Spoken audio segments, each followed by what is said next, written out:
келгенше есін жиған, жалпы суық жабысқақ тері болып тұр, және тілі күрмеліп жатыр.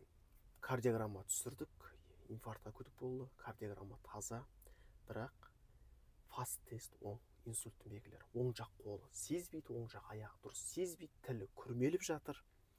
Қан қысымы 200-де 120 болып тұр. Бұндай кезде әрине инсульттің белгілері пайда болғаннан кейін, көрініс беріп тұрғаннан кейін қан қысымын түсіруге болмайды. Катетер қойылып, оксигенотерапия және мониторинг жасалып, бірден жақын жердегі ремзалға тасымалданды. Диагноз әрине 10 МК сұраған кезде айтып жатыр. Соңғы күндері энергетиктер шамадан тыс ішетін болған, соңғы 5 күнде қан қысымы 200-ден түспеген. Бірақ інісі ескертіп айтқан, энергетик болмайды. Інісінің сөзін назар аудармаған, энергетик ішуді тоқтатпаған, артынша инсульттің белгілері шығып, көшеде ес-түсін жоғалтып құлап жатыр.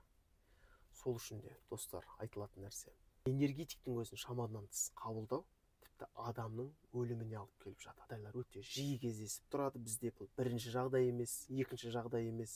Бірінші өз денсаулықтарыңызға өздеріңіздің жандарыңыз ашығаны жөн деп айтамын.